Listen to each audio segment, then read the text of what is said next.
morning, this is Aunt Beth. Welcome to my lamppost. This morning I wanted to talk to you about betrayal.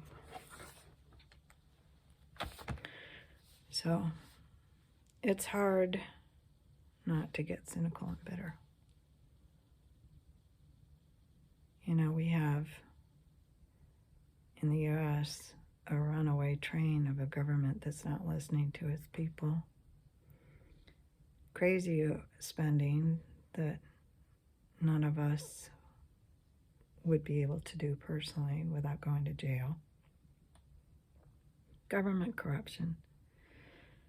We have taxation without representation. We have medical industry corruption. And the media is complicit to some extent. We're having church and religious system corruption that just breaks my heart as far as leaders grooming and sexually abusing people,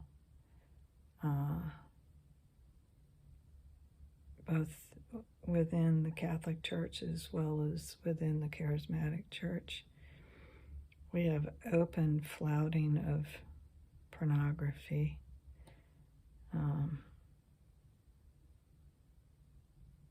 We have the games going on at work.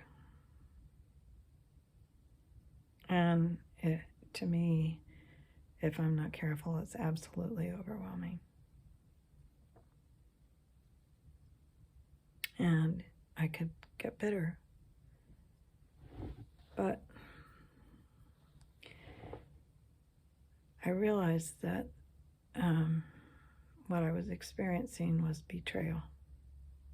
And I figure if I'm going through it, then you are too.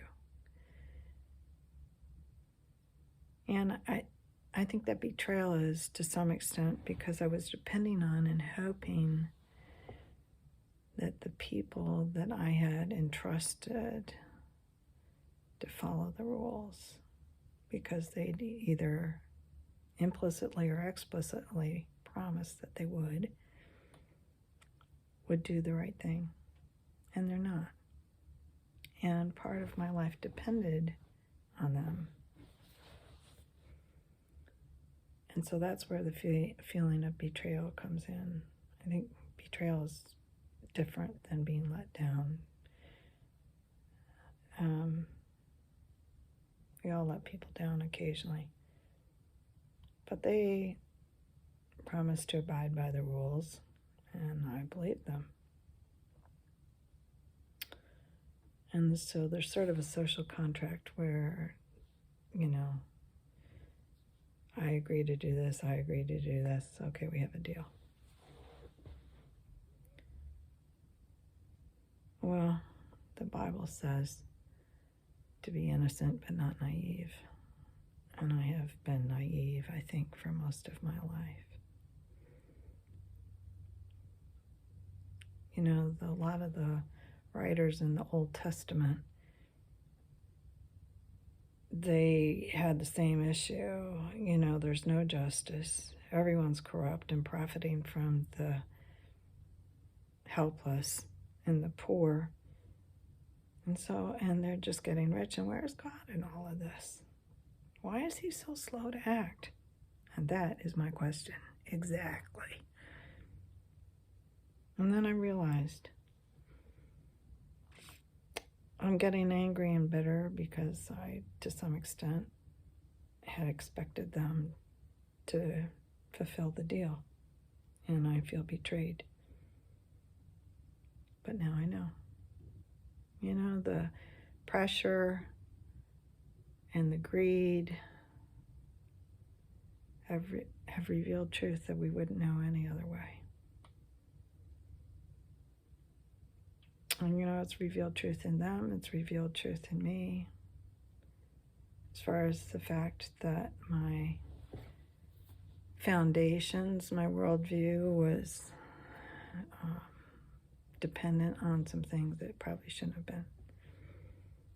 You know, there's a business YouTuber that I really enjoy. His name is Alex Hermosi, and he says, when people show who they really are to you, believe them the first time. And I'm thinking, yeah, he's right. Don't keep playing the fool. So I need to get it together.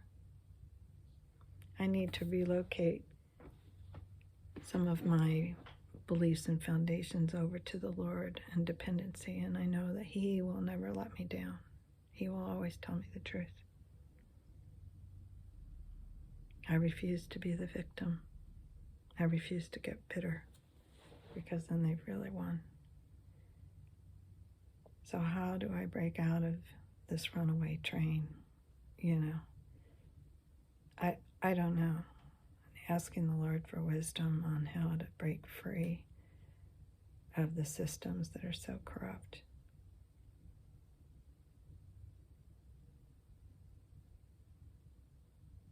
I don't have the answers. I'm just starting to wake up, and I'm not going to get bitter.